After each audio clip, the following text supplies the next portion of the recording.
You've got to think about, like, what drives people. I suppose they wouldn't be multimillionaires in the first place if they weren't, basically worried about where every penny's going. But if you put their concerns, and, it's why it couldn't get more pompous than the boss of the Queen's Bank, but if you put their concerns into context, there are people in this country who, let's forget the adults for a moment. Let's move to children. There are children in this country who turn up to school hungry. It's called pupil poverty. And teachers, as we've had on this show many times, are buying Kellogg's cereals to feed them in the morning because they've come to school without breakfast or without having had a sufficient breakfast, and they are still hungry and they can't focus on their lessons. And you're worried about your £285 million fortune being taxed a bit more. That's the context we're in this country. There are adults who literally go from month to month struggling to pay their rent. And if they miss 1 month's salary, just 1 month's salary, their paycheck, by the way, just to put it into context for you, and I hope some of you millionaires and billionaires are listening, I'm talking about people that earn £1,300 a month, £1,200 a month in the south east of the country. Of course, it would be less in the north of the country because it's more expensive to live in the south, and so salaries are higher in the south. These are people living on a living wage. Out of that, if they miss 1 month's salary, they cannot pay their rent. It's as simple as that. They cannot even pay their rent, and they're struggling month to month. And yet here you are, worried that Corbyn is going to tax your fortune slightly more, and as a result, you're upping and leaving the country. Whereas what you could do, and I'm not dismissing, as I said, your concern about Corbynomics, but what you could do is, and I'm mentioning Alfie Best only because he's been somebody that's spoken out about it. So if you've spoken out about it, then, at the end of the day, you're going to have to deal with me criticising you.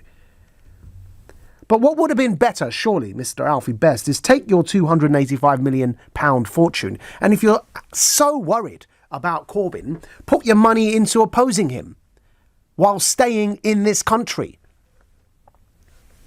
Not pulling your entire personal wealth out of the country. And it's obviously not just Alfie Best, it's a whole bunch of others who are, including James Dyson and others, who are basically threatening to up and leave.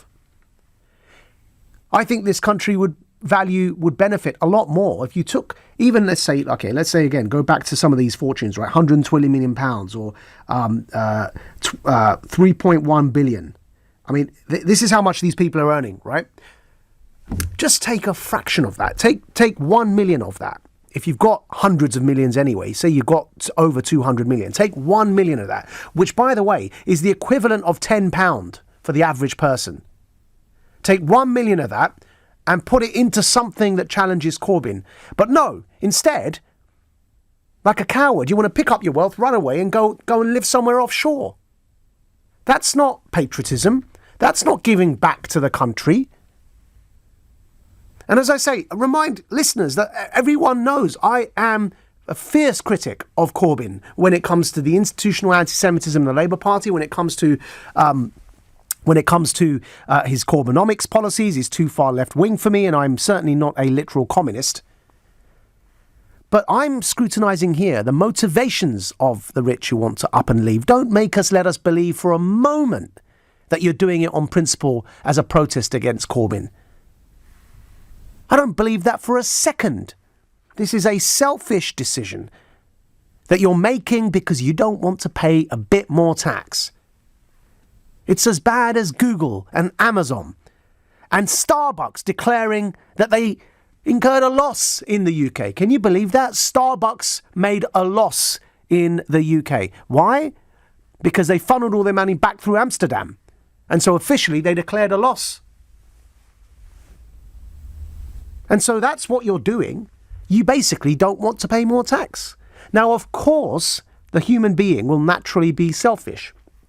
Of course, the human being will act to preserve self-interest. And that's what you're doing. But don't deny it. Yes, I understand you're acting like a normal human being would. which is to be selfish and preserve your self-interest. But don't pretend it's anything greater than that. Don't pretend it's some great ideological protest against Corbyn, because it's not. If it was, you would stay here and put even a fraction of your money towards challenging Corbyn intellectually and politically. You would fund organisations that are out there challenging him. You would give money to Jewish community organisations that are challenging anti-Semitism, that the institutionally anti-Semitic Labour Party is pushing out. But instead, to pick up and leave like this is purely and simply because you don't want to pay a bit more tax, while the rest of us in this country have to pay our fair share.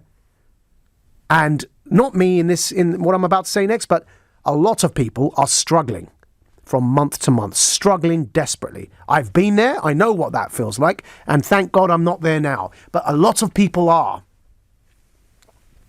And especially when it comes to people that are living on a minimum wage, struggling to make ends meet.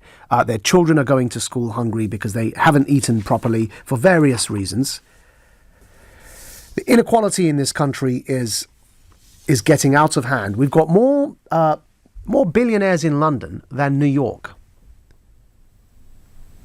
And yet, that's the same city in which the Grenfell fire tragedy struck. We couldn't even clad a building properly to prevent children burning, and yet, at the same time, we've got more billionaires in this city than New York.